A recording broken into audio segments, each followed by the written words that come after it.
Teknologi kultur jaringan itu sudah lama, bahkan saya kira sudah lebih dari 1 abad orang sudah bicara tentang kultur jaringan. Nah, sekarang kalau kita lihat potensi pemanfaatan kultur jaringan, di gambar kalau kita lihat pojok bawah ini, wilayah Indonesia banyak sekali yang ketinggiannya di atas 1000. Itu daerah endemi, daerah adaptasi stroberi yang berasal dari subtropika. Nah, kondisi subtropika dari tanah asalnya diwakili oleh dataran tinggi. Nah, kalau kita lihat Indonesia harusnya tidak impor stroberi, tidak impor ekstrak stroberi. Faktanya, stroberi dalam 10 tahun terakhir berada dalam 10 besar buah impor.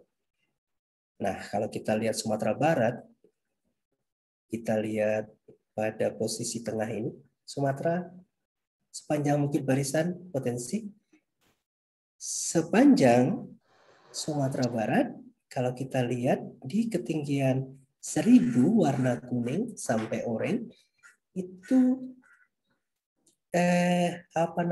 mendominasi ya Sumatera Barat. Nah, sekarang kalau kita mempertimbangkan 2-3 tahun lagi, semua daerah di Sumatera terkoneksi dengan jalan tol, maka pertanian dataran tinggi itu sangat menarik karena tidak semua daerah di Indonesia itu memiliki dataran tinggi yang luas dan potensial untuk bertani. Nah, sekarang kita lihat stroberi. Ketika kita belajar stroberi, atau ketika kita belajar kultur jaringan, maka objek yang kita mau kerjakan harus kita kenali dengan baik.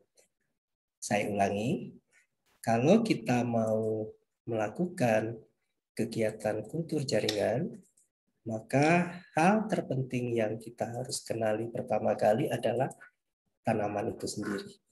Nah, kalau kita lihat stroberi, bagian-bagian botaninya bisa dilihat di layar. Semua bagian itu bisa kita jadikan bahan tanam.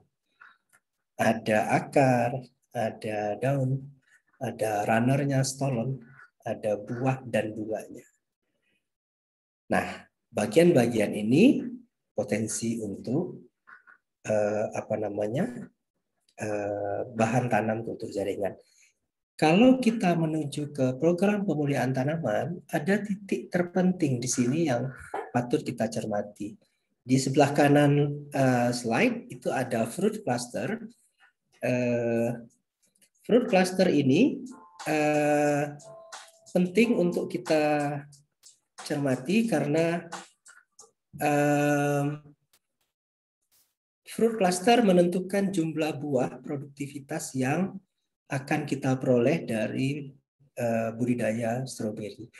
Ada yang buahnya sampai 4, level keempat, ada yang hanya 2, ada yang 3.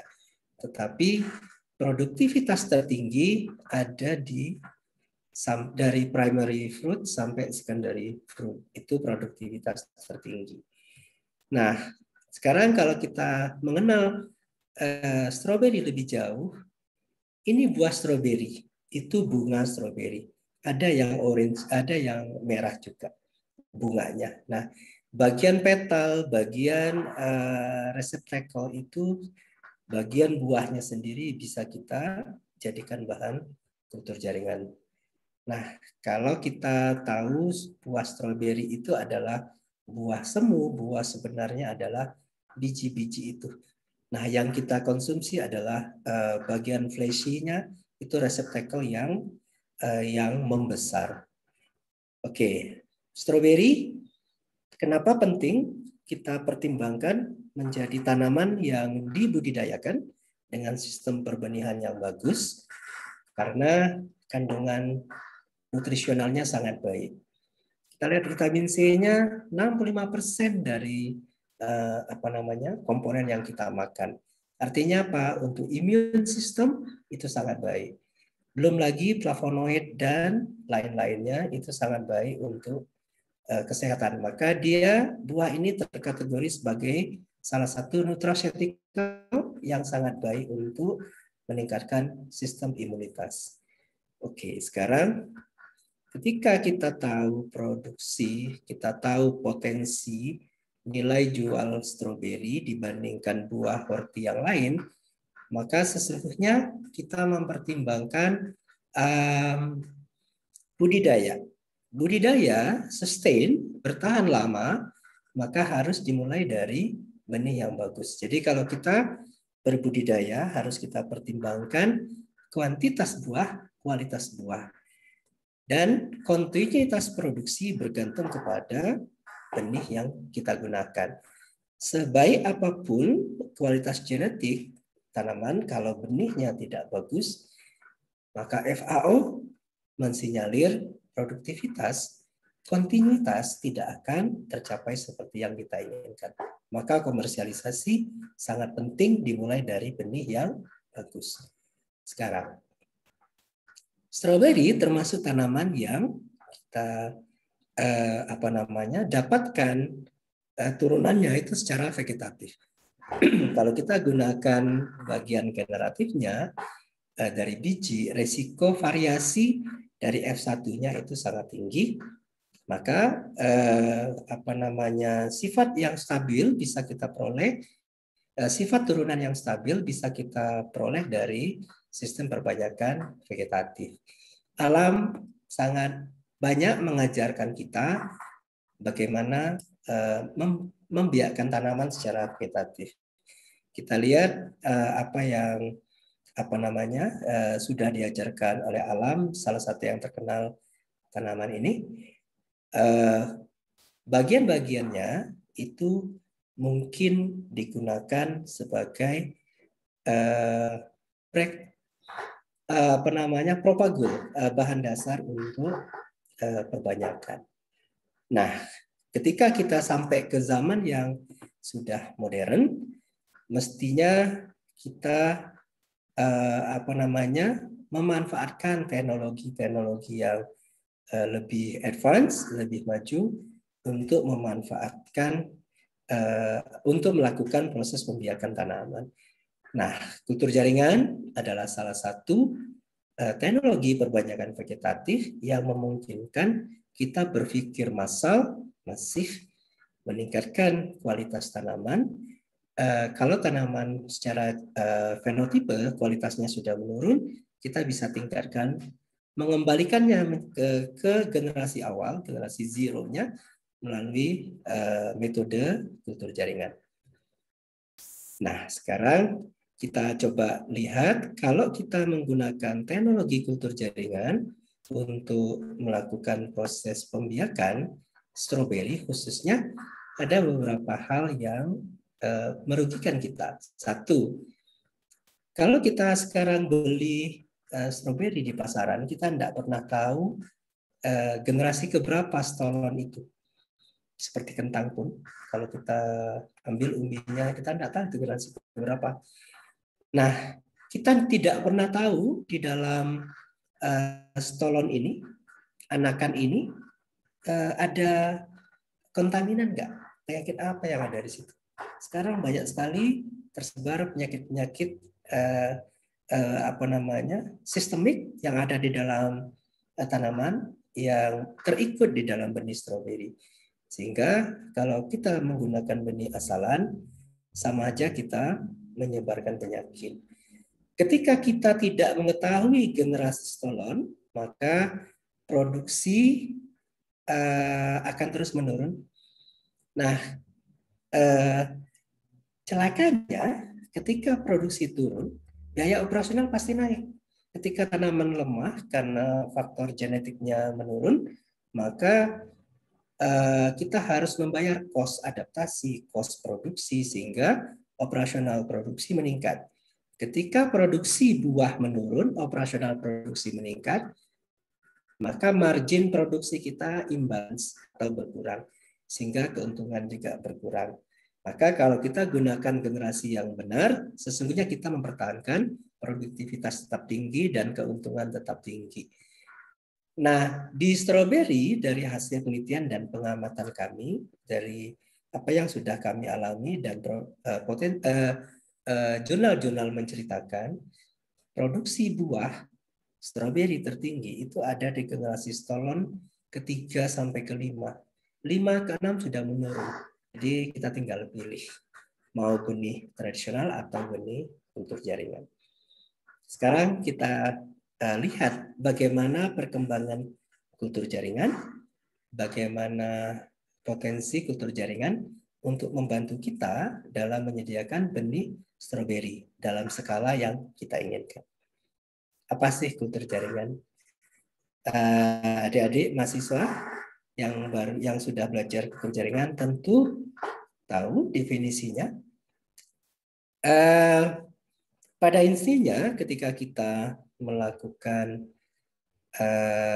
pemeliharaan selkah, jaringankah, organkah pada kondisi steril di dalam sebuah wadah yang steril, kita sudah bisa menyatakan kita melakukan proses kultur jaringan. Efektif atau tidak efektif itu faktor berikutnya. Nah, ketika kita sudah memelihara sel, organ, jaringan di dalam kultur jaringan, maka sejatinya kita bisa melakukan proses perbanyakan tanaman itu secara cloning kah atau memproduksi bahan kimia yang ada di dalam tanaman. Sejauh ini di Indonesia, di dunia apalagi, berkembang 3 level kultur jaringan berdasarkan metodenya ini. Ada kultur agar, ada kultur cair di dalam flask, ada kultur cair di dalam bioreaktor. Nah, ketiganya ini memiliki teknikal yang berbeda, tuntutan sains, tuntutan keilmuan, kedalaman pengetahuan yang berbeda. Sekarang, kultur jaringan dulu lebih sederhana. Berkembangnya teknologi otomatisasi sekarang membuat kultur jaringan lebih kompleks. Nah, maka hari ini kalau kita belajar kultur jaringan, sepantasnya kita memahami genetik, kita memahami breeding, sainsnya, kita memahami molekular biology, bioscience, bioteknologi harus kita kuasai dengan baik. Bioengineering harus kita pahami sedikit ketika kita bekerja dengan bioreaktor. Karena bioreaktor salah satu ilmu yang menjelaskannya adalah bioengineering. Nah, ketika kita bekerja pada level tinggi advanced tissue culture menggunakan bioreaktor, maka kita harus belajar chemical engineering pada porsi tertentu.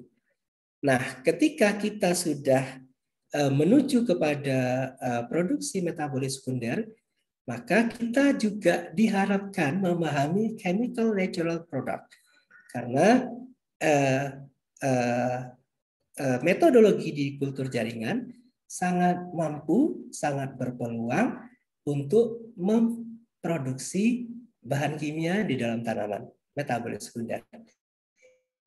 Dan ketika kita sudah tahu mengkulturkan organ, sel, dan sebagainya, akar dan sebagainya dari bagian tanaman, kita sudah bisa memproduksi metabolis sekunder. Hal lain yang bisa menjadi yang harus menjadi wawasan kita adalah pemahaman kita di dunia farmaseutical, kefarmasian. Kita harus tahu farmasi butuh apa sih. Maka ketika mereka butuh A, kita harus belajar produksi A. Maka ke depan komersialisasi bisa lebih dekat ketika integrasi sains bisa kita pahami. Apakah semua sains ini harus kita kuasai dengan baik? Tidak. Tetapi kita harus memiliki level tertentu untuk bisa berdiskusi dengan orang-orang dari berbagai sains yang terlibat. Bahkan nanoteknologi kita harus memiliki wawasan sehingga bahan dasar, bahan baku biologi atau material organik yang kita hasilkan di kultur jaringan supaya bisa diserap maksimum ke tubuh manusia, maka ada teknologi yang bisa mengecilkan partikel ekstrak itu. Namanya nanoteknologi. Nah, gambaran-gambaran sains ini akan membuka peluang kita untuk berinteraksi dengan banyak orang sehingga tujuan besarnya tercapai. Benih, organ tanaman, dan bahan kimia yang ada di dalamnya. Nah, sekarang dulu ketika awal-awal perkembangan kultur jaringan, ketika kita bicara kultur jaringan, kita bicara skala mikro, secara kecil. Tapi sekarang kultur jaringan dengan bioreaktor ada yang 40.000 liter kontainernya. Di Korea tahun 2010, mereka sudah punya kontainer bioreaktor dengan ukuran 40.000 liter. Adik-adik, teman-teman bisa bayangkan mobil Pertamina tangki yang 40.000 liter itu berdiri, dan itu menjadi ruang kultur jaringan. Seperti itulah. Jadi konsep kultur jaringan skala mikro sekarang sudah bergeser ke skala besar. Kultur jaringan pasti bebas mikroba. Maka kalau kita Gimana? Halo? Jemput Mama? Kalau kita bekerja dengan organ yang bebas mikroba, maka ketika kita memanen tanaman hasil kultur jaringan, kita mempunyai keyakinan tanaman itu bebas dari semua mikroba, termasuk virus. Kalau kita melakukan tahapan pembersihan virus. Ketika kita melakukan kultur jaringan, pasti kondisi lingkungannya terkendali, baik itu nutrisinya, cahayanya, atau suhunya. Hampir semua faktor kita kendalikan termasuk pH. Nah, bahan kimianya juga. Di kultur jaringan, kita bisa menumbuhkan sel tunggal. Apakah itu protoplas, mikrospor. Sementara kalau kita bekerja dengan metode vegetatif konvensional yang lain, belum tentu kita bisa menumbuhkan sel tunggal. Nah, di kultur jaringan, kita bisa menumbuhkan organ-organ spesifik, akar saja, tunas saja, embrio saja, atau total tanaman lengkap. Sementara kalau yang lain, di lapangan kita harus menumbuhkan tanaman selengkap-lengkapnya. Konsep kultur jaringan berangkat dari totipotensi, bahwa setiap sel mampu berkembang menjadi tanaman lengkap. Nah, adik-adik yang belajar kultur jaringan harus mengenal sel dengan baik, karena dari sel inilah semua berawal.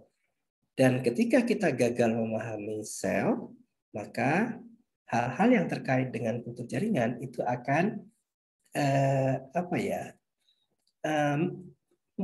membuat kita masalah. Contoh, siapa yang pernah menanam di kultur dan semuanya jadi coklat? Browning, peristiwa Browning. Kenapa ada peristiwa Browning? Karena ada sel. Ketika sel vakuola rusak, maka fenol yang ada di vakuola itu akan keluar. Nah, enzim-enzim yang ada di sitoplasma itu akan memfasilitasi udara ketemu dengan fenol membentuk quinon, dan efeknya adalah keluarlah quinon yang berwarna coklat dan bersifat racun, apalagi ada H2O2 yang keluar di situ. Nah, ketika kita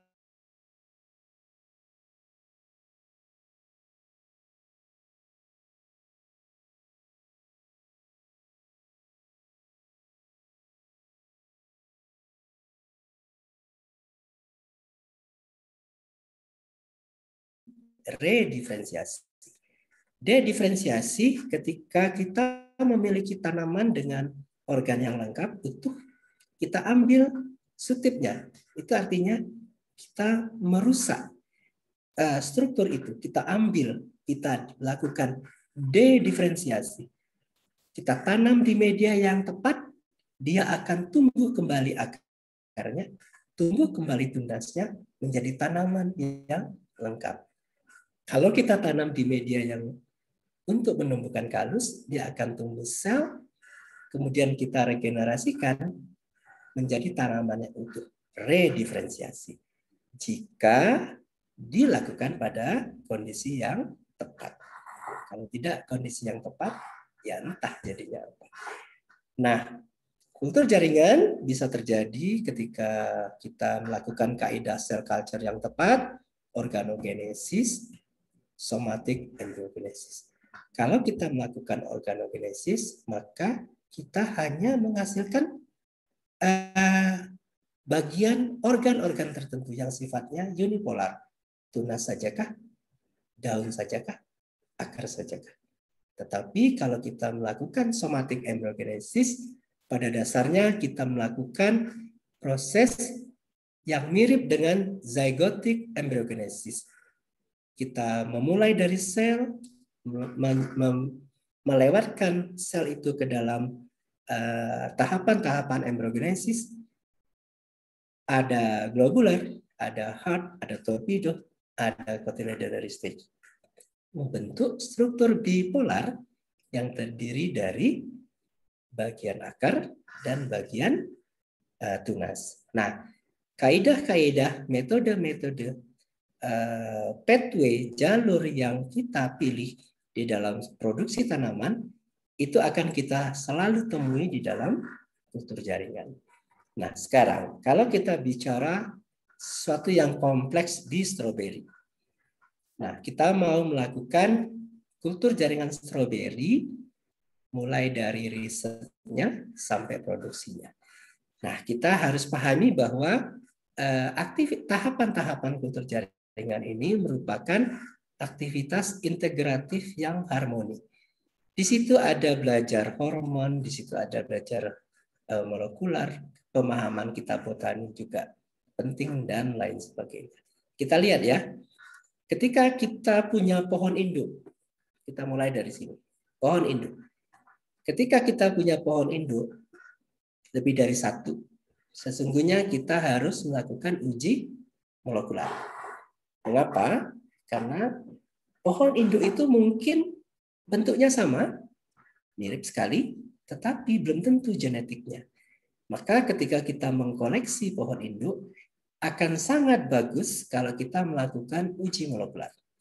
Nah, setelah kita dapatkan fakta molekular yang sama, atau kita akhirnya memilih satu tanaman yang sama, satu tanaman saja, maka tanaman itu yang kemudian kita duplikasi secara konvensional. Nah, di dalam pre-kultur jaringan, aktivitas-aktivitas sekitaran pohon induk, kita bisa melakukan proses budidaya yang benar. -1 misalnya. Apa sih pentingnya nutrisional untuk pohon induk? Kita bisa bekerja -1. Misalnya tanpa N, tanpa P yang lain, nutrisional yang lengkap. Dikasih ini, dikasih itu. Kendali lingkungan, suhu kita kendalikan, kelembapan kita kendalikan. Potensi infeksi mikroba, serangga kita kendalikan. Mengapa? Ketika pohon induknya sehat, bagus, tumbuh bagus, nutrisionalnya bagus, maka proses pertama kultur jaringan itu akan sangat nyaman, inisiasi. Nah, setelah inisiasi kita lakukan, maka kita lakukan produksi sel, organ, dan seterusnya. Sepanjang produksi sel organ akan bagus kita uji molekular. Sehingga kita menghasilkan plantlet, karena kultur jaringan ini pada dasarnya adalah proses yang menyebabkan stres pada sel dan organ, ada potensi aktivasi retrotransposon, itu jumping gene yang ada di semua tanaman. Ketika retrotransposon atau jumping gene teraktifkan oleh kultur jaringan, maka kita berpeluang mendapatkan keragaman genetik di populasi turunan. Maka akan penting kita lakukan uji molekular. Nah, ketika seedling sudah terbentuk, kita bisa simpan, kita bisa distribusikan. Ketika kita produksi plantlet, kita produksi sel, sesungguhnya sel plantlet ini bisa kita konservasi. Nah, kita bisa konservasi di synthetic seed yang di luar negeri saya banyak menang emas. Nah, di synthetic seed ini kita bisa simpan mikroba. Mikroba yang mutualistik bisa juga kita infeksikan di stadia seedling atau stadia tandem. Oke. Nah, kompleks ini tahapan-tahapan yang kompleks ini semakin baik kita lakukan, semakin tinggi efisiensi produksi kultur jaringan kita. Sehingga kalau kita bicara produksi komersialisasi, semakin banyak yang kita pelajari, semakin efisien kultur kita. Efisien itu artinya operational cost-nya rendah, produktivitasnya tinggi. Nah, sekarang ketika kita belajar kultur jaringan, hal terpenting adalah kita harus memahami lingkungan tumbuh tanaman itu. Kalau kita lihat di ilustrasi ini, itu bioreaktor, kita kasih lampu, suhunya terkendali, pasti tanpa mikroba. Intensitas lampu terukur, durasinya, lamanya penyinaran terukur, suhu udara terukur, kelembapan terukur. Komponen media, semua kultur jaringan hampir pasti memiliki komponen unsur hara makro mikro, zat pengatur tumbuh, bisa ditambahkan, bisa tidak. Sumber energi gula harus ada agar untuk pemadat ada, dan sementara di kultur cair tidak memerlukan agar. Vitamin pasti ada sebagai kofaktor dan lain-lainnya. Unsur organik tambahan kadang-kadang kita tambahkan. Nah, ingat-ingat, mayoritas ini media harus terpenuhi di dalam media kultur jaringan. Sekarang kita lihat lebih jauh inisiasi kultur stroberi.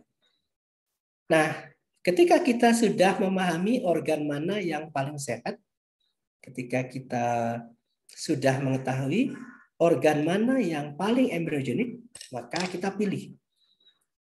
Faktor berikutnya secara genetik, kemuliaan, kita juga harus mempertimbangkan organ mana yang secara genetik paling stabil ketika berada di tahapan kultur jaringan. Nah, di tahap awal, kalau mahasiswa S1, bisa saja melakukan semuanya individual. Eksplan daun, eksplan bunga yang masih kuntum, eksplan biji, akar, semua bisa kita kerjakan. Tapi bukan satu mahasiswa, tapi banyak mahasiswa. Apa yang bisa dikerjakan, apa yang harus dilakukan ketika kita inisiasi kultur, kita harus cari tahu bagaimana cara sterilisasinya. Nah, sterilisasi dilakukan menggunakan alkohol kah, klorok, atau kalau yang populer kita pakai Bicrin atau Soplin, dan aqua steril untuk membersihkannya. Terkadang kita harus menggunakan bahan-bahan kimia tambahan seperti mercury chloride, apa namanya, saya lupa, PPM, apa namanya, plant preservative medium, itu antibiotik yang apa namanya bisa membantu kita membunuh mikroba yang ada di permukaan. Intinya sebuah sterilisasi inisiasi kultur adalah membersihkan permukaan eksplan. Kalaulah kita bisa memanfaatkan eksplan yang tertutup rapat, itu lebih baik karena kita akan mengurangi stres awal organ tanaman karena sterilan ini. Nah, di stroberi, eksplan yang paling baik sejauh ini yang bisa kita gunakan adalah meristem dan biji yang kita bisa jamin tidak terjadi crossing. Nah, kalau terjadi crossing, perselingkuhan antara tanaman ini dengan tetangganya, maka kita akan bukan mendapatkan clone, tetapi memperbanyak variasi-variasi yang ada. Sejauh ini yang paling sering saya gunakan adalah stolon. Itu paling apa namanya seragam, paling tinggi kehomogenan genetiknya. Oke, sekarang kita gunakan stolon, titik tumbuh di stolon ini. Kita mengambil apical dome yang ukurannya antara 100 sampai 200 mikron. Gimana caranya? Pakai mikroskop. Kalau yang matanya masih muda, setelah mungkin 100-200 sampel, kita sudah bisa melakukannya tanpa mikroskop. Nah, ketika kita gunakan ini, maka ukuran meristem dengan kisaran 100 sampai 200 menjanjikan sifat true to type, sama dengan induknya. Dan karena yang kita ambil ini adalah sel-sel 2N, sel-sel somatik, maka keragaman genetik bisa kita hindarkan. Nah, dalam jangka waktu yang panjang, kira-kira 4-6 bulan, kita bisa melakukan meriklon, menghasilkan tanaman-tanaman dari klon yang sama, potensi genetik yang sama. Ini yang sudah kita lakukan, kultur meristem stroberi, tahap awal, ukurannya sekitar 200 mikron. Nah, sampai 300 mikron ini. Nah, kalau kita menanam di awal, saya hanya memberikan media MS free ZPT.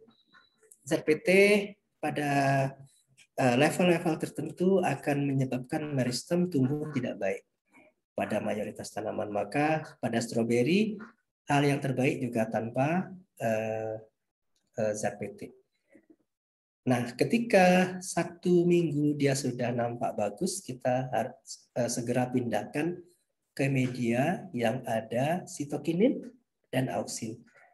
Pada kasus penelitian kami di berbagai varietas stroberi, angka 0,25 sampai 1 mg per liter DAP, 0,01 sampai 0,1 mg per liter NAA itu bisa menghasilkan kelompok tunas ini F. Nah, jadi titik awal tanpa ZPT mulai dari B sampai ke sini sampai F itu memerlukan ZPT. Nah, sekarang saya tadi sudah sampaikan ketika kita memiliki pohon induk yang baik, itu titik awal yang mempengaruhi keberhasilan kita. Tingkatkan kualitas pohon induk, maka kerja kita di inisiasi kultur akan semakin mudah. Keterampilan pelaku dengan tambahan fasilitas pada titik awal, pada tahap awal itu akan meningkatkan keberhasilan. SDM sudah terampil, maka stereomikroskop bisa kita hilangkan.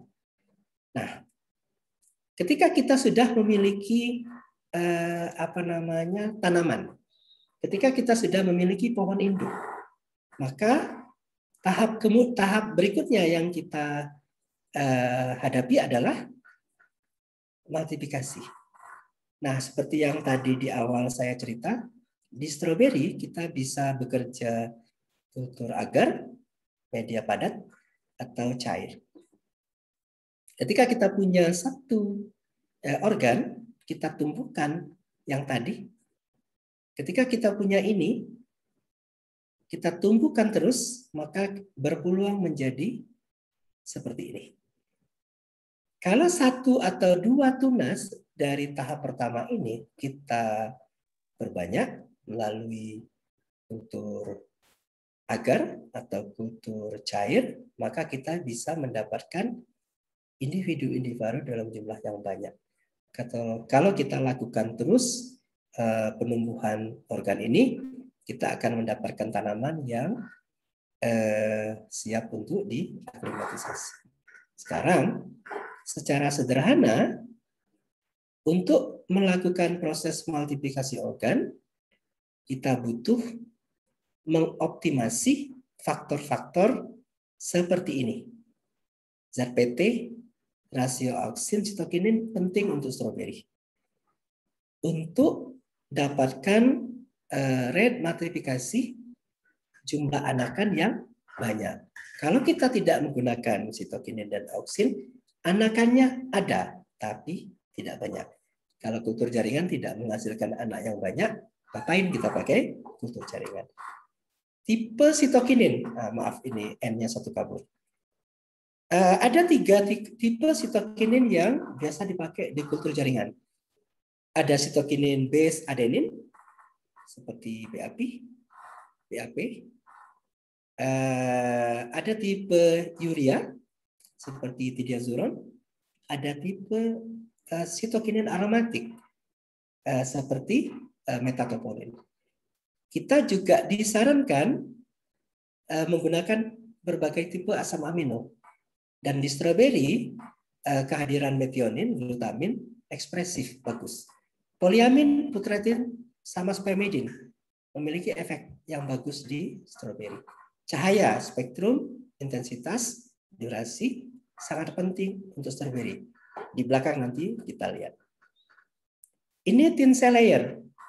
Thin cell layer adalah sebuah metode multiplikasi yang kita memanfaatkan irisan-irisan tipis dari organ yang kita pilih. Nah, pada kasus ini kami melakukan irisan pada batang. Seberapa tipis? Pertanyaannya. Thin cell layer itu mulai dari 0,5 atau lebih kecil kalau bisa sampai ke 5 mili. Itu masih disebut thin cell layer.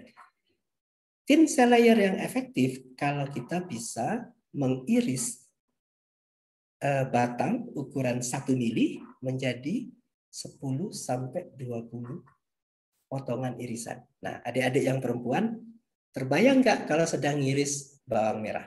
Ding, ding, ding, ding, ding, ding, ding, ding, ding. Paling ukurannya 1 sampai 2 mili. Kalau ibu-ibu zaman dulu bisa sampai setengah mili rajangnya. Nah, sekarang bayangkan 1 mili, anggap ini 1 mili, kita potong 10 potongan. Nah, seberapa tipisnya? Saya hanya mampu sampai 15 potongan. Artinya apa? Sekitar 0,5 sampai 0,1 mili. Nah, sekarang ketika kita bekerja dengan thin cell layer, maka sesungguhnya kita memerlukan sebuah pengendali faktor yang mampu membuat lapisan tipis ini mampu menumbuhkan organ-organ baru. Lihat yang di sebelah kanan atas. Nah, kursor saya ini memperlihatkan irisan batang setebal 100 mikron atau 1 mili dibagi 10. Nah, kalau kita bayangkan ada sebuah irisan 1 mili saja, di mana kita bisa lihat titik tumbuhnya? Sulit ya. Tetapi ketika kita pakai tidiazuron, ini diphenylurea, salah satu sitokinin kuat. Bahan kimia ini sesungguhnya adalah pestisida. Boleh kita kelompokkan ke dalam pestisida yang memiliki sifat seperti sitokinin. Kelompok N6 substitute adenin derivatif. Ini. Tetapi, nah, tipe diphenylurea ini ada 2 NH di sini dan ada keton di sini. Ini memiliki aktivitas sitokinin yang sangat kuat sehingga dia bisa membuat organ ini yang tidak memiliki titik tumbuh menyebabkan dia memiliki titik tumbuh sehingga jadilah kayak begini. Sesungguhnya kalau kita lihat di awal, saya minta maaf tidak menampilkan titik awalnya. Titik awalnya seperti ini. Tapi ketika dia ekspresif tumbuh, dia akan tumbuh dalam jumlah yang lebih dari 1. Nah, kerjanya di tidiazuron ini adalah menstimulasi titik tumbuh dari dormansi menjadi aktif atau dari tidak ada menjadi ada. Dan dia mampu meningkatkan, mengkonversi bahan-bahan kimia pembentuk sitokinin menjadi sitokinin endogen yang lebih banyak. Nah, dia juga bisa menghambat adanya translokasi auksin di dalam tanaman-tanaman dikotil. Nah, ketika kita menggunakan organ dengan ukuran yang sangat tipis ini, TDZ akan mampu memacu pertumbuhan tunas-tunas baru di permukaan organ ini. Nah, kawan-kawan semua, ketika kita bicara penggunaan konsep zat pengatur tumbuh dengan baik dan cara penyediaan explant, thin cell layer ini adalah metode kita menyediakan explant, kombinasi penggunaan zat PT yang tepat dengan metode penyiapan explant yang tepat akan membuat kita maksimum dalam memanfaatkan explant. Sebagai contoh, kultur jaringan konvensional kalau kita menggunakan explant 1 cm hanya akan menghasilkan tanaman dari explant 1 cm. Kalau rate multiplikasi tinggi 60 misalnya, maka 1 cm ini akan menghasilkan 60 tanaman. Sekarang, kalau 1 cm ini kita potong menjadi 10 mili, 1 mili menjadi 10, maka kita punya 100 explant. 100 explant, kalau rate multiplikasinya 10, maka kita punya 1000 plantlet, 1000 tunas, potensi 1000 tunas. Kalau keberhasilan 70%, maka di bulan pertama atau bulan kedua, kita sudah punya sekitar 500-an explant dari 1 titik. Nah, bedakan dengan ketika kita menggunakan cara penyediaan metode explant konvensional. Nah, sekarang ketika kita melakukan proses multiplikasi dengan memanfaatkan teknologi, maka peningkatan kuantitas tanaman itu, kuantitas multiplikasi atau jumlah populasi anakan bisa kita tingkatkan dengan pemanfaatan teknologi-teknologi yang lebih advance. Ini bioreaktor. Nah, sekarang kalau kita pakai bioreaktor seperti tadi di pendahuluan, kita bisa memanen dalam jumlah yang lebih banyak karena kapasitasnya yang lebih besar. Working volume mudah ditingkatkan menuju large scale. Korea tahun 2010 40.000 liter. Nggak tahu sekarang. Nah, kalau kita menggunakan bioreaktor, kalau kita lihat ini, suatu saat mudah-mudahan Unan sekarang sudah ada bioreaktor, Bu Nawida? Halo? Belum lagi. Belum ada yang kerja di level bioreaktor.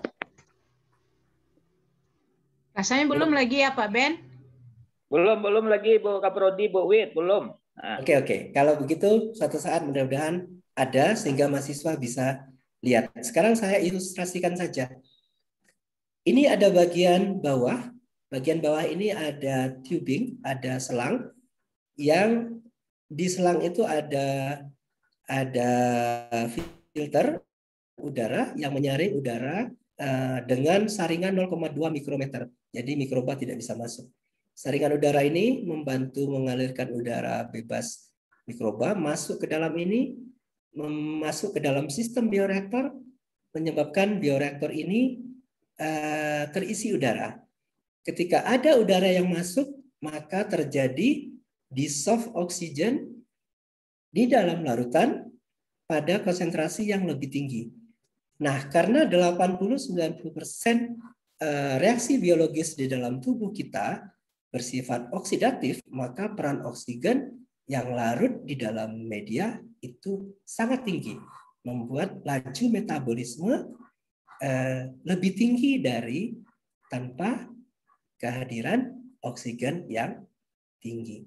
Nah, di bioreaktor ini semua bisa kita kontrol secara maksimum, pH-nya, nutrisi, dan selanjutnya. Karena bioreaktor digerakkan oleh udara, maka seperti halnya shaker, kalau kita lihat shaker menggoyang-goyang itu pada dasarnya menghomogenkan larutan media di dalam botol itu. Nah, pada bioreaktor, homogenisasi media dilakukan oleh dorongan udara yang dilakukan secara terus-menerus. Jadi, larutan pasti homogen dan kaya oksigen.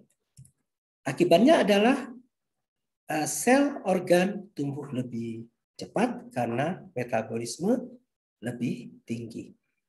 Di stroberi kami sudah melakukan proses kultur di dalam bioreaktor pada level-level yang awal.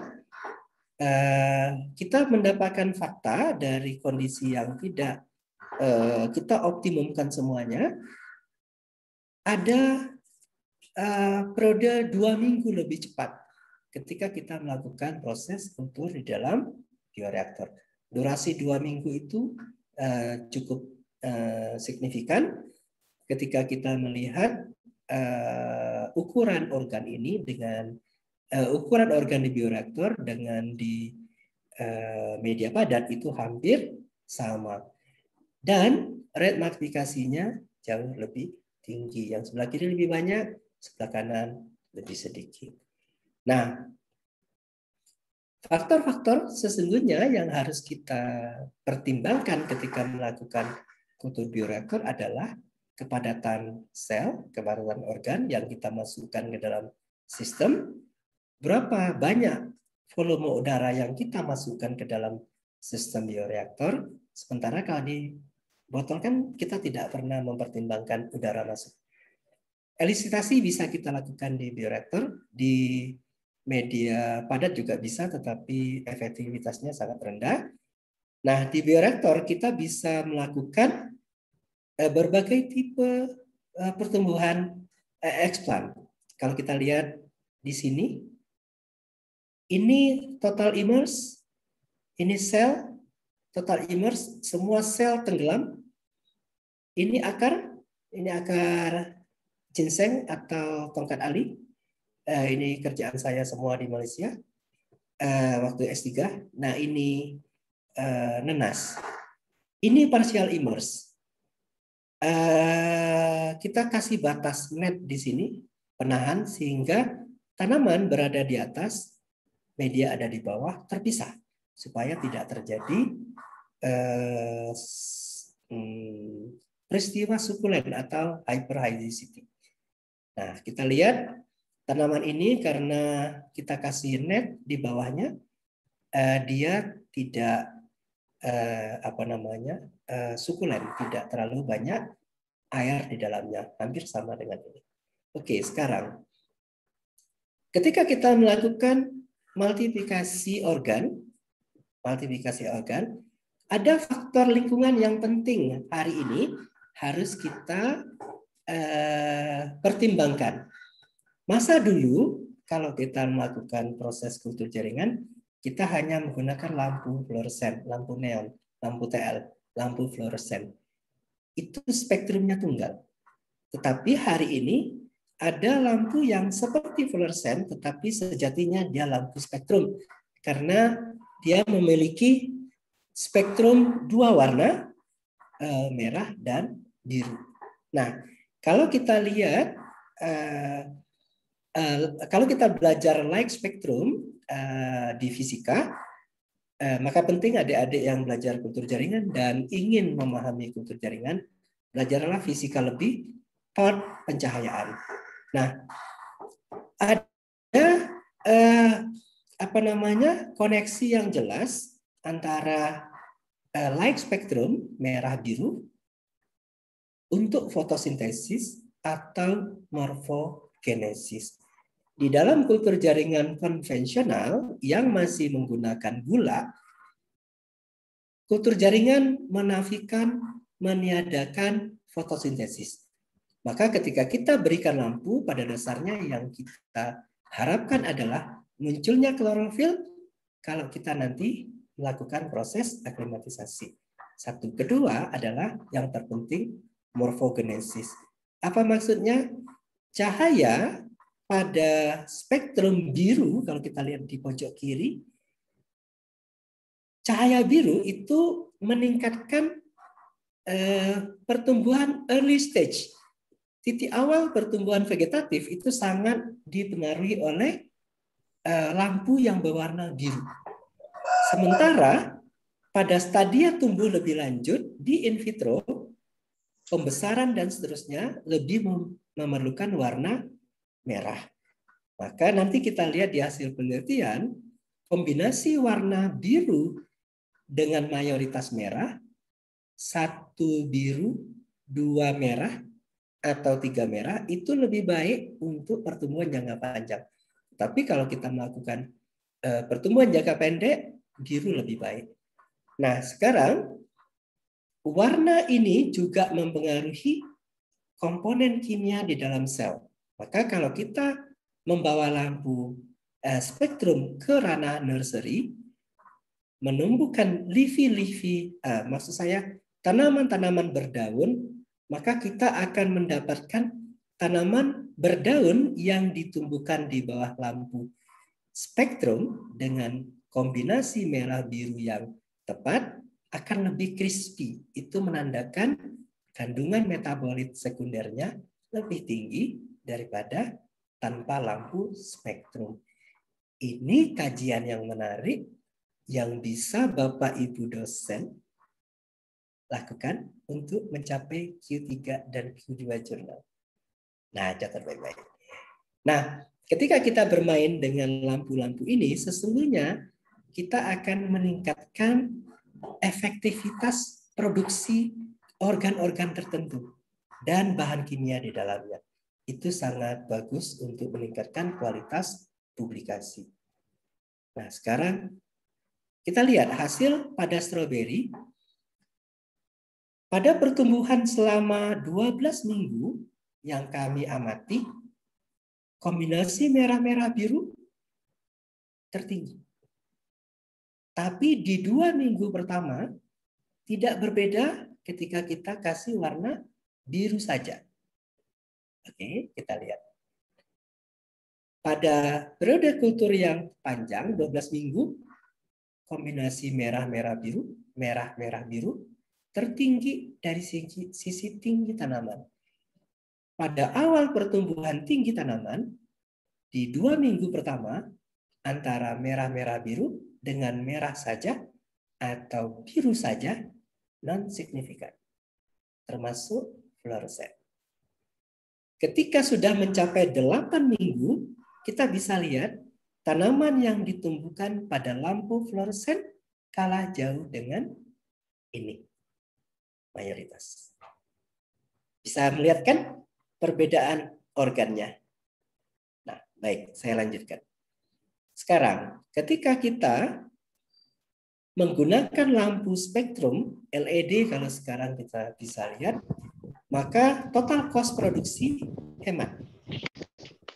Mewakili cahaya matahari yang memiliki 2 spektrum penting untuk fotosintesis, merah dan biru. Low heat emitted, artinya apa? Tidak panas. Durasinya lebih lama, hemat dong. Tidak beli sering-sering. Eco-friendly, lampu LED, lampu spektrum tidak mengandung merkuri mayoritas. Tidak memiliki UV dan infrarednya. Sangat rendah atau tidak ada. Sayangnya, lampu spektrum ini mahal. Kami kemarin baru beli di Malaysia, 1 unit itu sudah sekitar 30 sampai 50 ringgit Malaysia. Dan bisa lebih dari itu. Jadi initial cost kalau kita bikin lab mahal. Tapi Pak Dekan masih ada kan?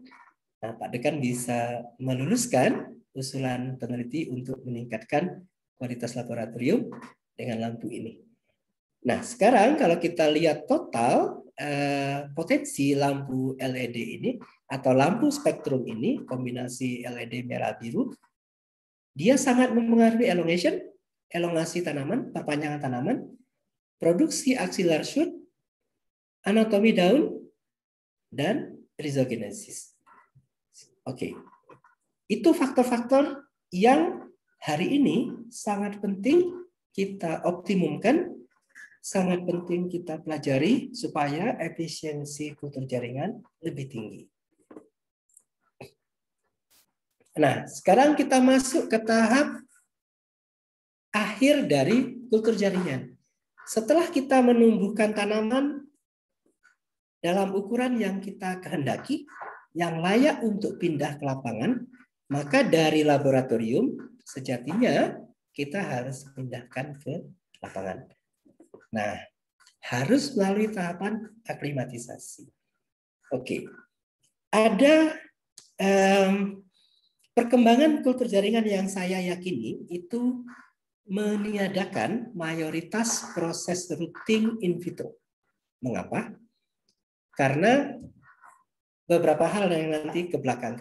Kalau Bapak Ibu dosen yang belajar kultur jaringan selama ini mungkin merasa heran kenapa dari multiplikasi organ saya melewatkan fase routing hardening.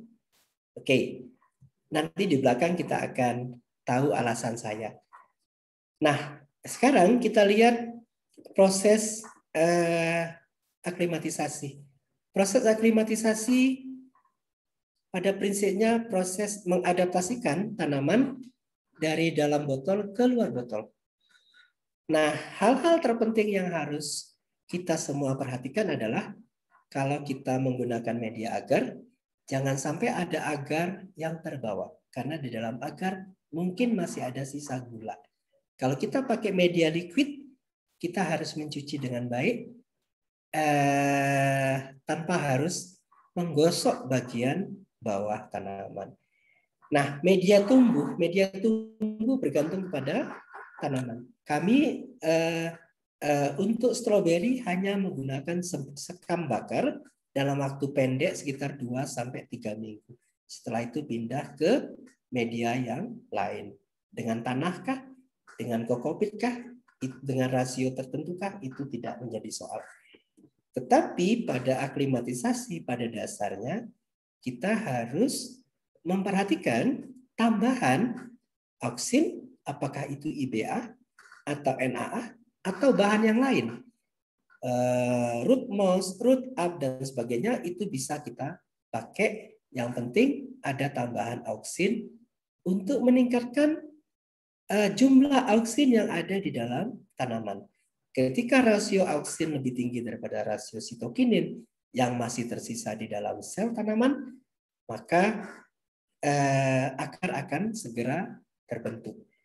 Ketika kita sungkup dengan baik tanaman ini, maka proses evapotranspirasi akan lebih kecil. Mengapa? Karena selama di dalam botol, kelembapan di dalam botol ini hampir 100%. Kalau kita langsung buka, maka tanaman akan shock. Transpirasi akan sangat tinggi karena organ daun tidak normal, stomata terus membuka, jaringan palisadenya juga sangat berbeda dengan organ-organ daun yang normal. Nah, kita harus tutup membuat evapotranspirasi menjadi lebih kecil di dalam sekisaran media dan tanaman. Nah, kita juga memiliki observasi pemberian lampu spektrum akan meningkatkan pertumbuhan awal tanaman in vitro. Nah, 2 minggu, 3 minggu, performa tanaman akan seperti ini. Kalau sudah seperti ini, tinggal masuk ke media pembesaran. Oke, sekarang kita lanjut. Nah, pembesaran kita bisa pakai tanah, campuran kokopit, sekam. Ini sudah fase yang mudah. Intinya adalah sungkup. Kalau kita sungkup, atur kelembapan, atur cahaya, insya Allah kita akan dapat tanaman dalam jumlah banyak dengan kondisi yang sangat sehat. Akan penting kalau tanah atau media tanam ini kita sterilkan lebih dahulu. Entah pakai fumigasi atau chemical Itu tidak ada soal. Nah, sekarang saya ingin cerita sedikit, dan ini peluang kita berpikir di jangka panjang untuk publikasi untuk teknologi kultur jaringan, mengembangkan teknologi kultur jaringan. Optimasi routing ex vitro di dalam tahapan aklimatisasi pada dasarnya lebih potensial kita kembangkan. Mengapa? Karena setiap tanaman akan memerlukan pembentukan akar baru di aklimatisasi. Beberapa tanaman seperti apel, dia butuhkan akar sedikit di in vitro, itu akan tumbuh lebih cepat di aklimatisasi. Atau tanaman-tanaman tertentu akan tumbuh akarnya lebih cepat kalau sudah ada inisial akar di in vitro-nya. Nah, pada kondisi-kondisi seperti itu kita harus menanam planet kita pada media perakaran, baik itu ditambah ZPT atau hanya arang aktif. Nah, satu hal yang harus kita semua cermati bahwa setiap tahapan kultur jaringan itu saling mempengaruhi sejarah medianya.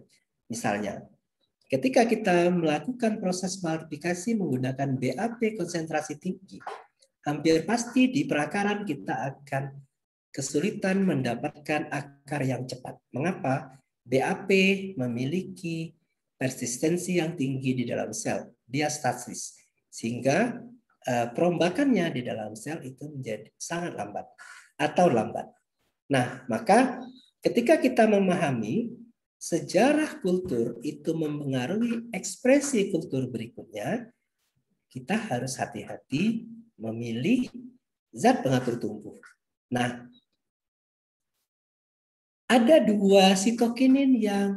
ada satu sitokinin yang paling banyak dipakai untuk multiplikasi, PIP, murah, efektivitas tinggi. Rate multiplikasi yang bisa dia buat tinggi sekali ini satu makhluk ini. Nah, tahun 95 ada publikasi tentang metatopolin. Dia hampir sama dengan bensil aminopurin, PIP, bedanya adalah dia punya OH di sini. Ketika dia punya OH di sini, sifatnya sangat berbeda dengan BAP. Kalau BAP sangat stabil, metatopolin sangat dinamis di dalam sel. Dengan air dia sudah bisa bereaksi dan berubah. Apa efeknya? Ketika kita menggunakan metatopolin, ini sebagai pengganti BAP pada akhir periode multiplikasi, maka kita akan mendapatkan pertumbuhan akar di aklimatisasi lebih cepat daripada kalau kita pakai bensil aminopurin. Saya ulangi. Karena sejarah media kultur menentukan ekspresi kultur berikutnya, pada akhir media kultur jaringan, proses multiplikasi yang menggunakan BAP, kita ganti dengan metatopolin, maka pada periode aklimatisasi, akar akan lebih cepat tumbuh daripada di media akhir multiplikasi kita pakai BAP. Karena sifat kestabilan bahan aktifnya. Konsep ini akan sangat mempengaruhi nilai ekonomi, cost operasional, kultur jaringan. Kalau kita melakukan routing in vitro, maka kita akan melakukan proses kultur jaringan. Kita akan yang membutuhkan biaya, baik itu komponennya, energinya, dan orangnya. Kemudian kita melakukan proses routing ex vitro atau aklimatisasi. Maka di situ ada biayanya. Nah, kalau kita lakukan routing ex vitro, maka kita hanya memiliki operational cost dari sisi aklimatisasinya dan komponen, chemical, media untuk aklimatisasi. Satu.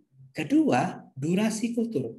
Ketika kita menggunakan rutin in vitro, maka paling tidak ada 1-2 bulan proses tambahan rutin in vitro. Kalau kita melakukan rutin ex vitro, kita tidak memerlukan waktu 1-2 bulan untuk melakukan rutin di ex vitro.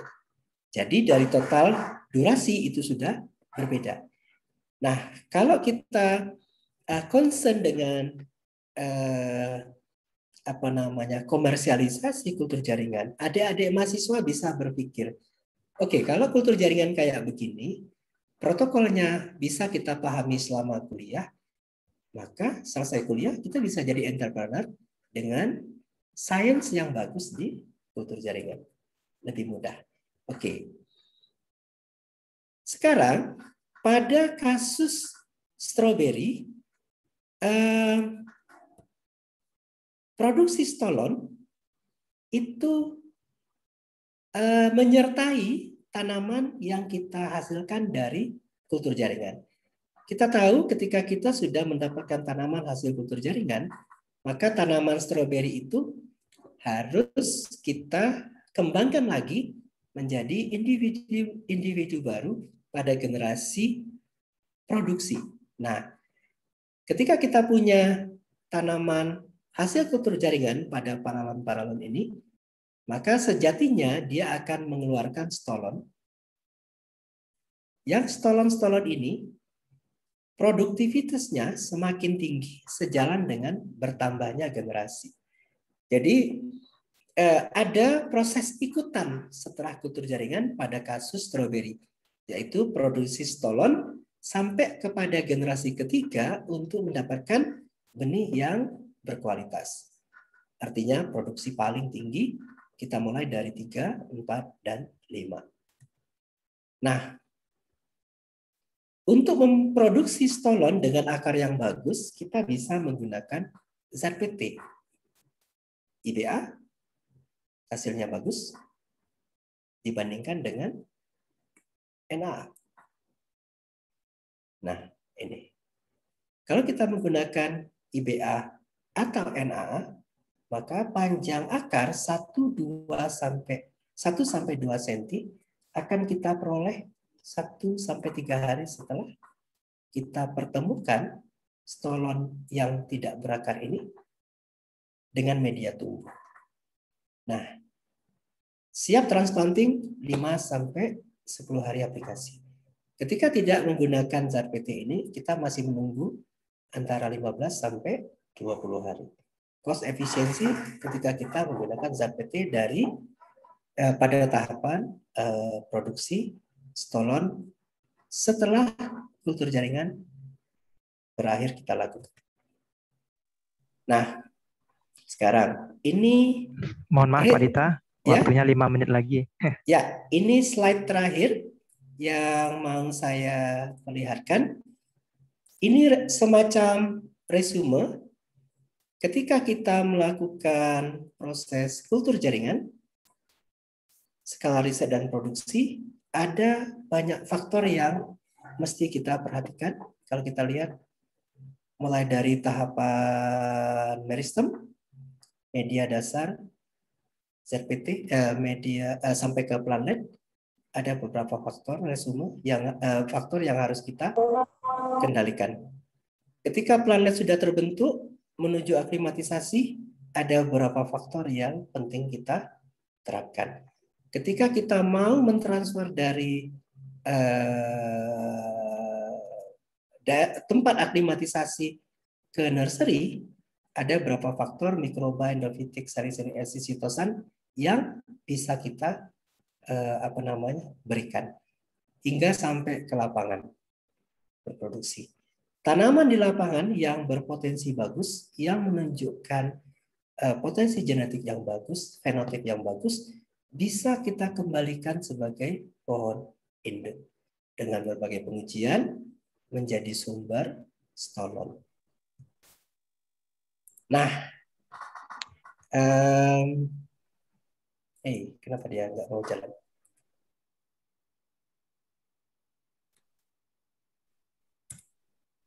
Saya kira ini yang terakhir. Saya tidak tahu kenapa. Oke, terima kasih. Saya kembalikan ke moderator.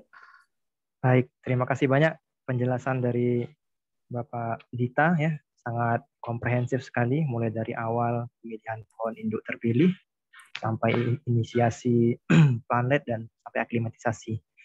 Untuk sesi kedua, Bapak Ibu kami persilahkan untuk bertanya. Untuk sesi yang pertama, bertanya secara langsung menggunakan icon raise hand. Silakan Bapak Ibu. Baik, ada Ibu Juwita Wartomo, Ibu atau Bapak? Silahkan Ibu Juwita Wartomo. Assalamualaikum warahmatullahi wabarakatuh. Salam. Selamat siang Bapak Ibu sekalian. Perkenalkan saya Juwita dari PT Sinar Samudra Agroteknologi. Terima kasih atas kesempatannya. Saya ingin bertanya kepada Pak Dita mengenai selain perbenihan, bahwa kultur jaringan itu bisa berpotensi untuk menghasilkan metabolit sekunder sebagai bahan material nanoteknologi ya Pak. Nah, ya, terus gimana?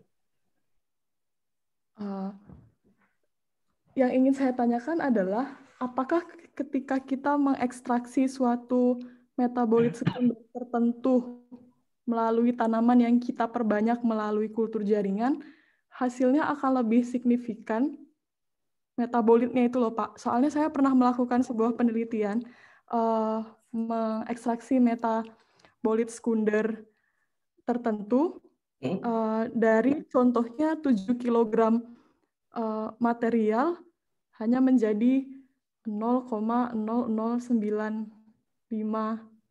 gram misalnya.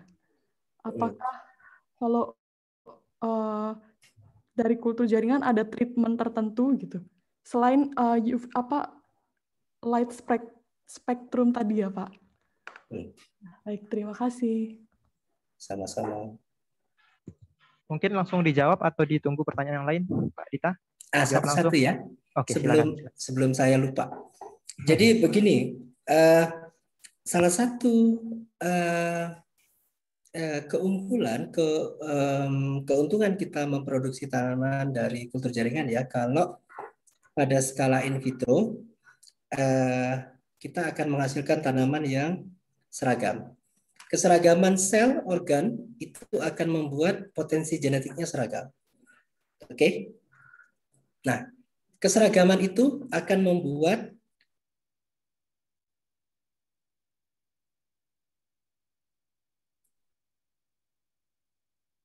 baik, maaf. Tadi saya mute ya. Saya ulangi. Ketika kita bekerja produksi metabolit sekunder pada stadia in vitro, sejatinya kita memanen setiap sel, setiap jaringan, setiap organ pada kondisi keseragaman yang tinggi.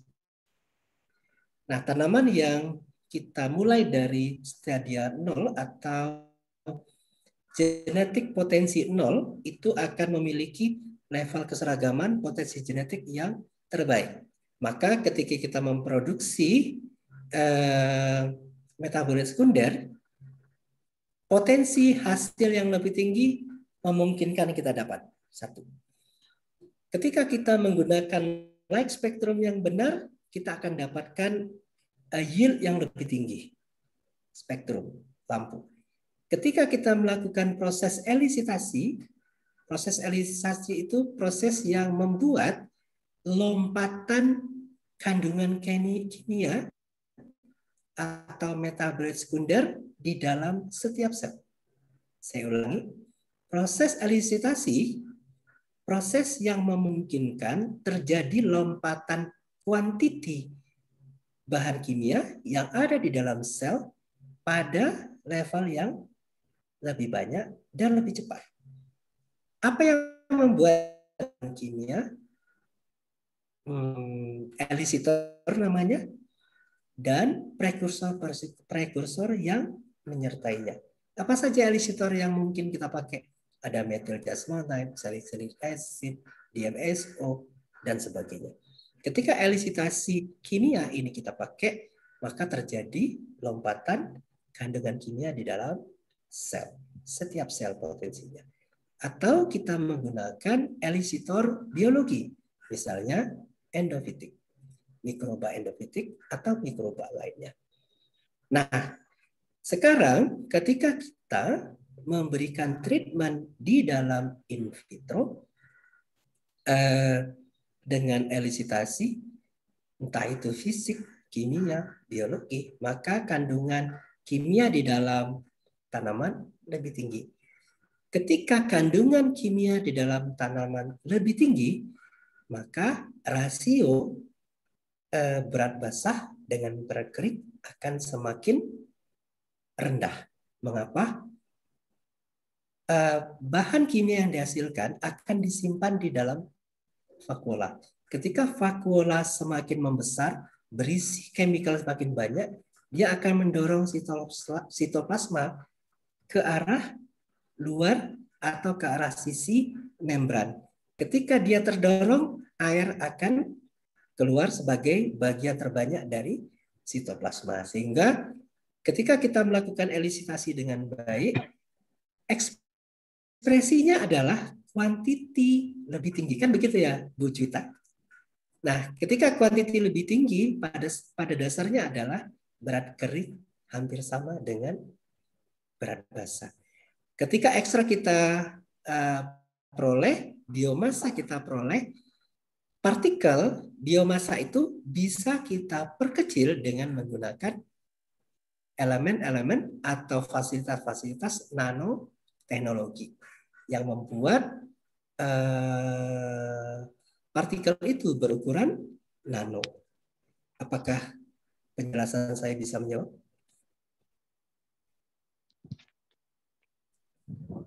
Sudah, Pak. Terima kasih. Sama-sama. Baik, kita lanjutkan pertanyaan kedua. Tadi Pak Beni Satria sudah raise hand. Silakan Pak Ben. Ya, terima kasih Pak Rian ya. Selamat ketemu lagi. Ya Pak Beni. Ya. Jadi gini, kita kan sehubungan dengan strawberry yang telah Pak Dita sampaikan dalam kuliah umum ini, kita kan tahu untuk dia bisa lebih efektif, efisien ya di dalam budidaya, apakah dari hasil kultur jaringan, tidak hasil kultur jaringan, itu salah satunya katanya pemanfaatan garam ya, larutan garam itu sangat penting itu untuk strawberry. Sejauh mana sudah Pak Dita dalam pelaksanaan yang diperoleh dalam kultur jaringan yang ada hubungannya dengan pemanfaatan garam, larutan garam tadi, sejauh mana dia sudah dihasilkan dan bagaimana pertumbuhan dan hasilnya di lapangan gitu. Yang pertama itu. Yang kedua, kita punya kendala Pak Dita selama ini di labor kita ini, apakah karena bisa jadi karena air ya, airnya mungkin bisa jadi, kemudian sumber esplannya mungkin tidak steril ya, bisa akhirnya apa yang terjadi, tingkat kontaminasinya sangat tinggi. Itu yang selalu kita jumpai baik itu mahasiswa maupun penelitian dosen gitu ya. Kabar-kabarnya kan ada sekarang yang apakah larutan ataupun bahan ya yang bisa mengeliminir ya kemungkinan terjadinya kontaminasi ini gitu. Nah, itu bagaimana Pak Dita sudah banyak melakukan penelitian di Balai Jestro ini.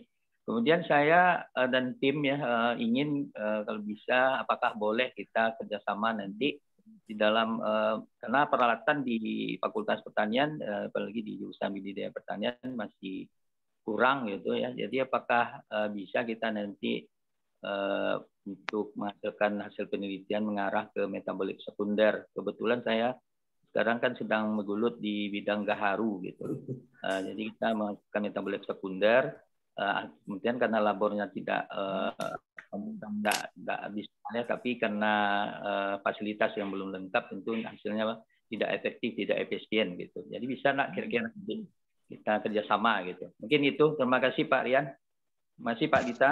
Baik. Terima kasih Pak Ben. Silakan Pak Dita. Ya, tentang garam tadi ya, yang dimaksud Bapak garam NaCl atau nutrisional yang lain? Nutrisional lain, tapi intinya larutan garam gitu kan. Garam itu bermacam-macam, ada NaCl, bisa KCl kan gitu.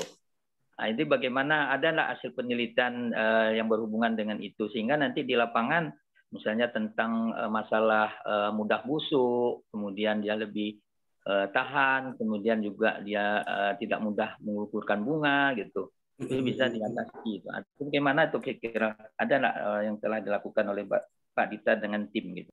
Baik, sejauh yang sudah kami lakukan ya, saya menguji berbagai jenis komponen media dasar, kalau itu yang dimaksud, misalnya MS, WPM, WV5, DKW, itu komponen-komponen media dasar yang sudah kami cobakan.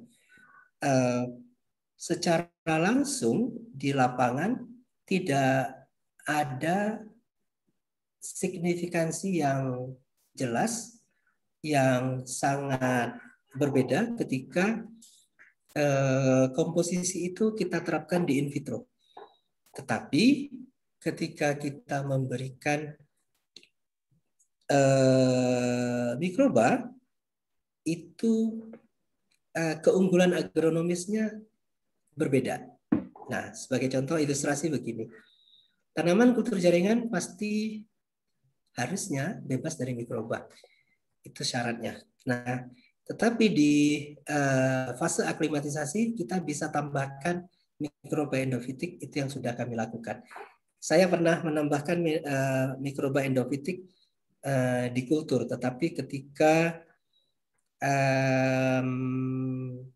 preparasinya tidak sempurna, tidak bagus, masih menyebabkan kontaminasi. Nah, saya masih harus menyesuaikan kondisi laboratorium di sini dengan hasil terbaik kalau melakukan proses elisisasi menggunakan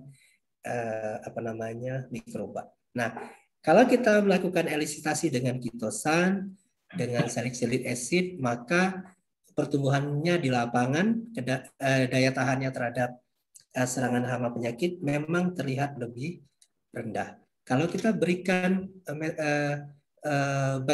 mikroba endofitik, confirm serangan hama dan penyakit menjadi berkurang. Dan satu hal yang sangat menarik, ketika kita berikan endofitik, kami sudah menguji 3 endofitik, bakteri endofitik yang terseleksi, Brix mencapai 22. Manis sekali. Nah, kalaulah yang dimaksud adalah proses elisisasi, baik itu kimia menggunakan elisisasi kitosan dengan salicylic acid dan mikroba endofitik, memang potensi agronomi tanaman hasil kultur jaringan lebih baik. Tetapi pada dasarnya tanpa kitosan, tanpa salicylic acid, tanpa mikroba endofitik, di Bali produksi lebih tinggi daripada dengan tanaman konvensional. Itu satu. Kedua, tentang kerjasama. Saya pribadi welcome kalau ada niatan kerjasama. Di kantor kami fasilitas kultur jaringan sudah sampai ke bioreaktor. Kalau mau dengan kami pribadi di rumah, kami juga di rumah ada laboratorium dan fasilitas bioreaktor juga tersedia. Nah, hanya ada beberapa catatan.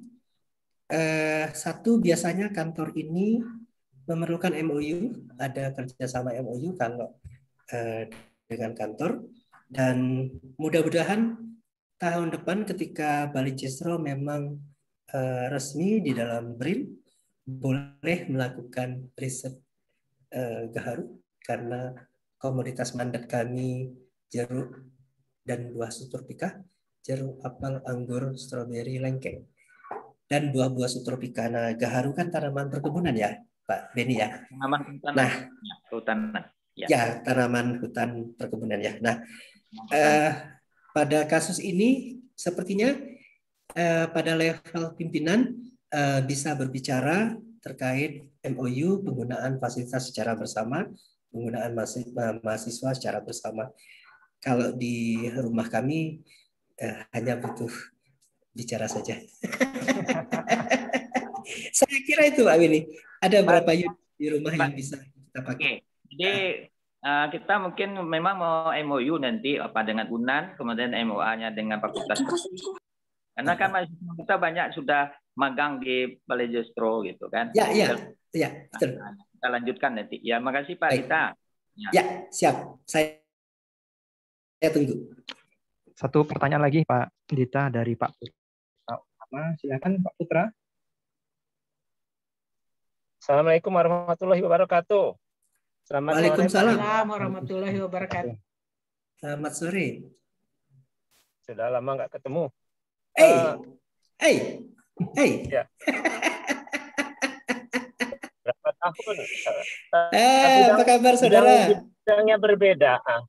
Bidangnya berbeda, tapi ada yang kalau di tataran manajemen misalnya agak sedikit menyimpang dari stroberi, tapi masih di kultur jaringan.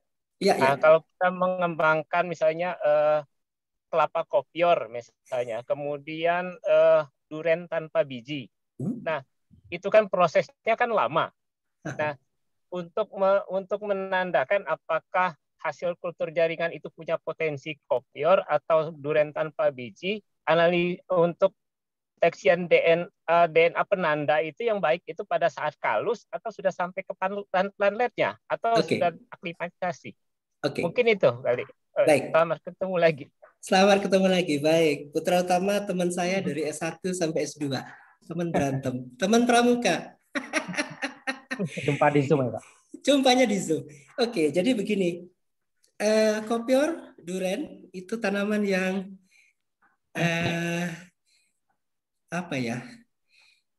Saya pernah kerja durian, belum berhasil karena tidak fokus dan di kantor tidak support.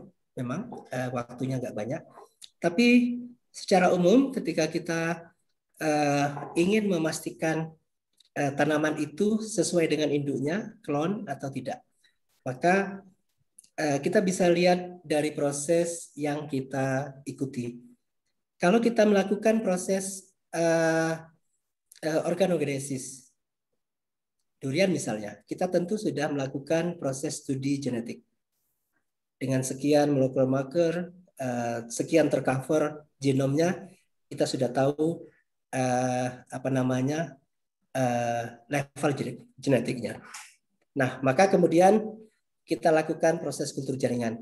Kalau kita melakukan proses kultur jaringan dari meristem dengan ukuran yang kecil, maka kita berpotensi misalnya 100 mikrometer meristem. Konon kabarnya itu jumlah selnya 100 sampai 200 sel. Maka kita berharap di titik tumbuh itu sel-sel itu sangat seragam genetiknya. Maka ketika kita melakukan proses organogenesis dari meristem, kita berharap kimera itu tidak kita temukan. Harapan. Oke. Nah, maka kemudian kita bisa lakukan proses organogenesis dari meristem dengan ukuran yang kecil dan mendapatkan plantlet. Plantlet itu yang kita cek status genetiknya. Nah, tetapi kalaulah di situ terjadi kimera, apapun bisa kita temukan keragaman genetik. Sekarang, kalau kita melalui kopior. Kopior selama ini dikembangkan orang dari embrio yang sudah ada di dalam buah kelapa itu kan. Nah, buah kelapa itu embrio buah kelapa kopior direscue kemudian ditumbuhkan kembali. Nah, kalau kita menumbuhkannya tidak melalui fase kalus, langsung membentuk embrio matang dan menjadi tanaman, kita berpotensi mendapatkan hal yang seragam dengan induknya. Kecuali di pohon sudah ada selingkuhan ya. Kita tidak bicara ada crossing di pohon. Kita bicara di pohon tidak ada selingkuhan, tidak ada crossing. Jadi hanya selfing. Maka ketika embrio kita kembangkan dengan cara rescue dan tidak melalui fase kalus, maka kita mendapatkan tanaman dari single cell, yaitu sel telur yang dikasih sel jantan. Nah, sekarang pada fase tanaman sudah menjadi plantlet, bukan pada fase sel, itulah yang kita cek genetiknya.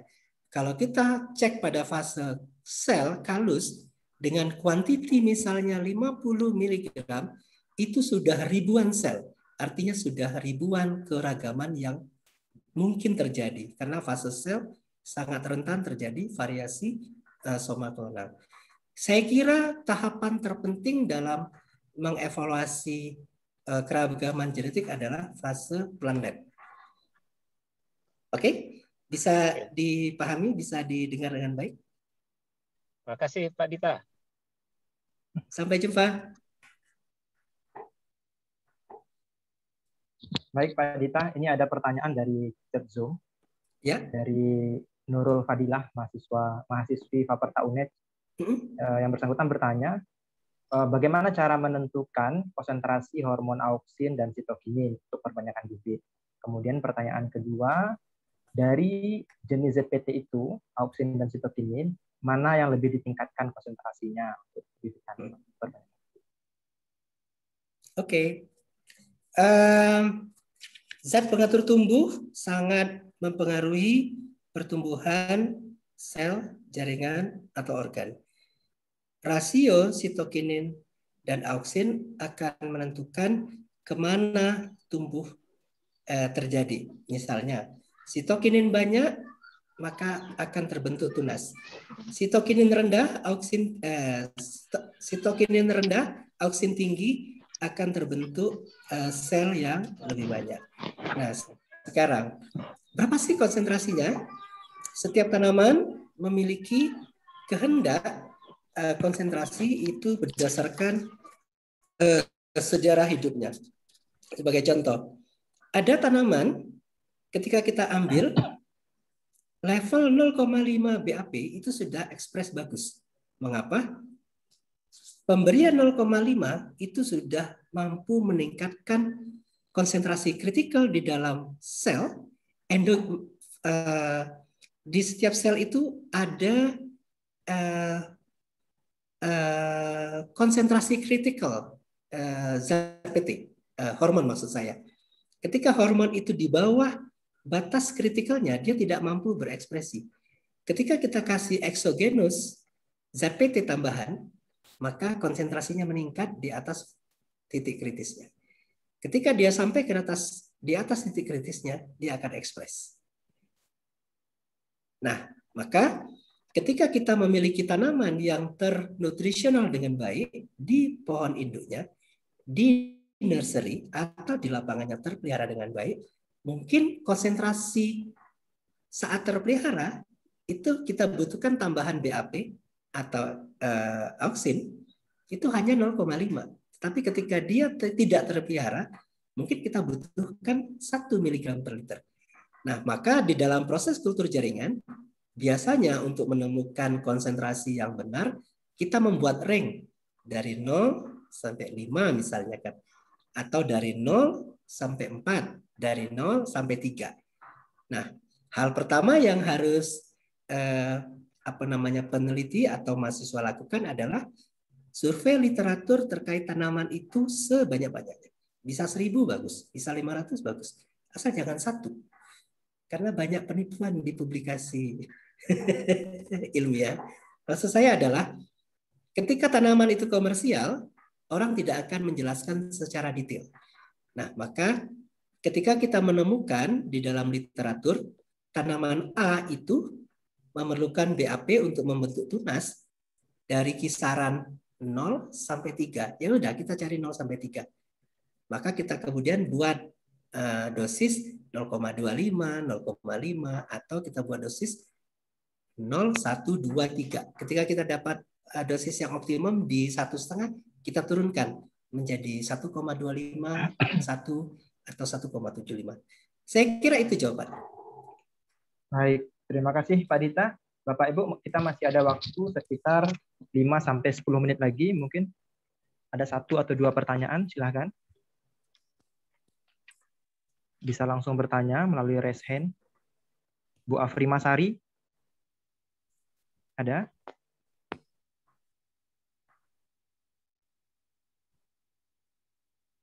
Moderator, boleh bertanya, Pak Dita. Kebetulan saya juga sedang bekerja di kultur jaringan, tapi tanaman hias, Pak Dita.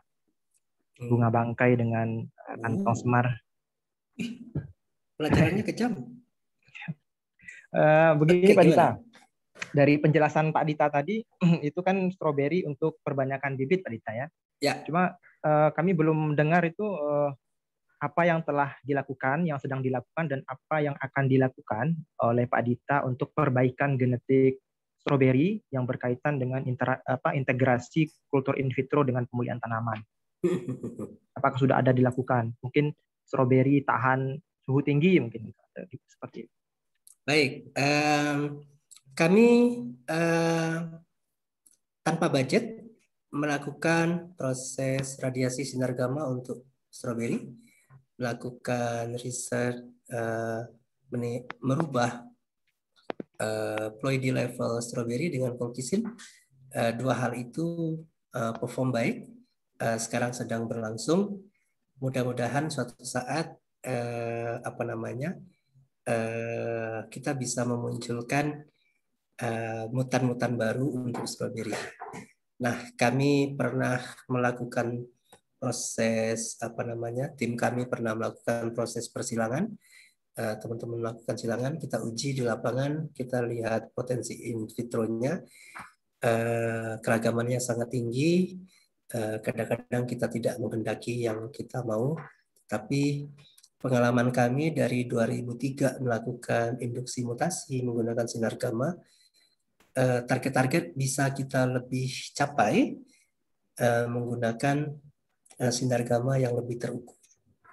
Nah, hanya catatan untuk kawan-kawan yang bekerja induksi mutasi, lakukanlah proses induksi pada stadia sel. Karena kalau kita melakukan proses induksi mutasi pada stadia organ atau jaringan, potensi kemeranya sangat tinggi. Nah, kalau kita sudah melakukan, kalau sudah kita hadapi si kemera itu, si zebra itu, maka inkonsistensi produk kita akan tinggi. Jadi kalau jeruk ya, yang sudah kami alami, kalau kita menggunakan mata tunas sebagai bahan untuk membuat mutan yang baru, kami butuh waktu hingga 10-12 tahun untuk evaluasi. Dan itu intensif sekali, capek, banyak duit habis. Belum lagi dimarahi bos. Tetapi pekerjaan individual kami pakai dana slip-slip itu, kalau kita menggunakan colchicine untuk menginduksi mutasi jeruk, sel jeruk, maka mudah-mudahan tahun depan kita sudah punya tipe jeruk baru yang dihasilkan dari colchicine.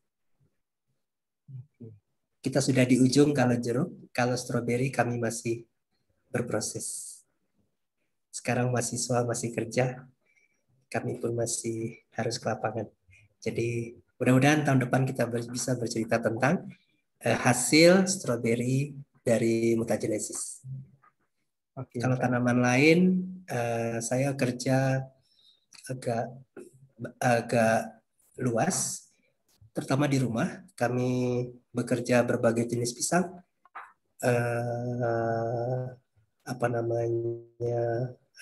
tanaman hias, anggrek, krisan, dan lain-lain. Di situ juga ada induksi mutasi. Itu lebih apa Pak ya? Lebih dominan yang dikerjakan integrasi antara kultur in vitro dengan mutasi breeding ya. Ya, karena belajar saya banyak di situ. Ya, saya baca CV-nya, S3-nya ngambil. Karena kebetulan saya S2 juga riset tentang mutasi in vitro, Pak. Asik. In vitro mutagenesis, kalau toolnya benar, insya Allah mutannya lebih solid daripada menggunakan tool yang meleset. Tapi banyak-banyak sembahyang, sedekah saat ini guyonan, tapi saya sangat serius. Mutasi itu sesungguhnya kita melawan sunatullah Allah. Setuju ya? Sesuatu yang sudah Allah ciptakan dengan baik, kita rubah-rubah. Maka Allah kasih kita pikiran, kemampuan berpikir untuk menggali ilmu-ilmu yang Allah sediakan dengan caranya yang lain. Maka in vitro mutagenesis itu salah satu cara untuk mendapatkan mutan baru yang menurut saya lebih mudah daripada ex vitro mutagenesis. Nah, karena sejak 2003 saya belajar banyak, S3 saya juga mutagenesis, in vitro mutagenesis.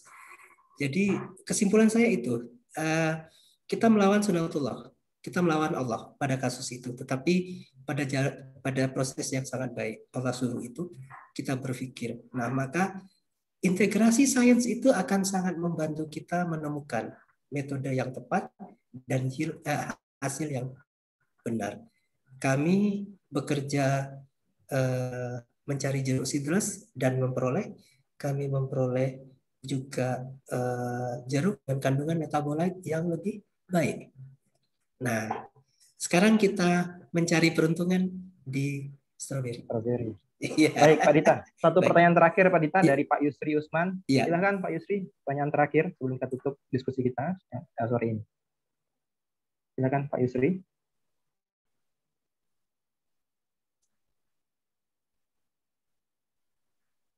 Assalamualaikum, Pak Yusri.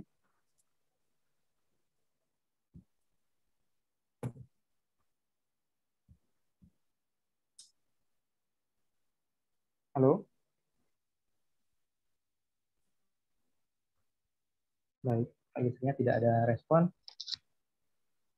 Baik, Bapak, Ibu, peserta dan teman-teman mahasiswa, sampai kita di penghujung acara kuliah umum diskusi kita pada sore hari ini. Kami selaku moderator mengucapkan banyak sekali terima kasih kepada Bapak narasumber, Pak Dita, atas segala informasi, sharing pengalaman, kultur jaringan, tidak hanya stroberi tadi, ada yang jeruk juga. Semoga Allah Subhanahu wa Ta'ala membalas semua kebaikan Pak Dita dengan pahala yang berlimpah. Oke, Bapak Ibu, kami mohon maaf jika ada salah kata dalam pembawaan acara ini. Kami serahkan kembali kepada MC. Assalamualaikum warahmatullahi wabarakatuh. Waalaikumsalam warahmatullahi wabarakatuh.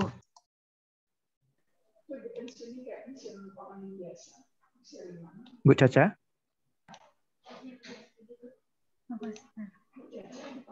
Iya, Pak Rian. Kembalikan ke MC, Bu Caca. Oke, Pak Rian, terima kasih.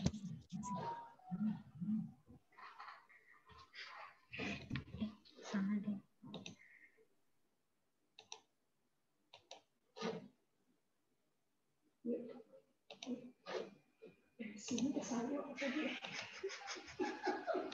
Itu karena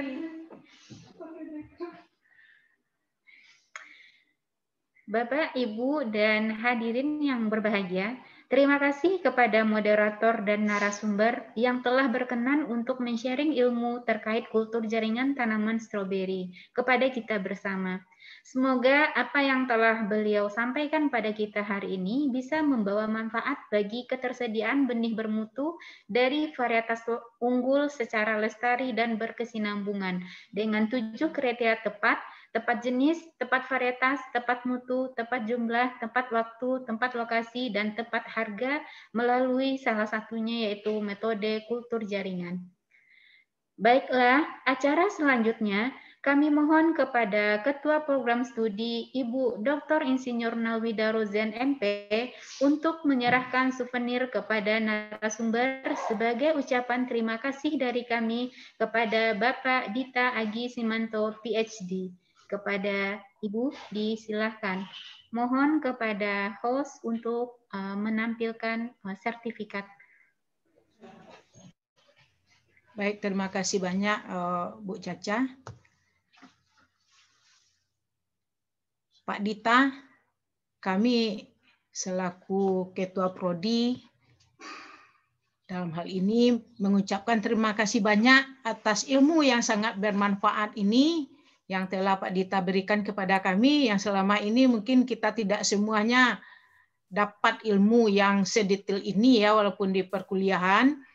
Ada beberapa tambahan ilmu yang lebih canggih pada kita dapat di perkuliahan dulu.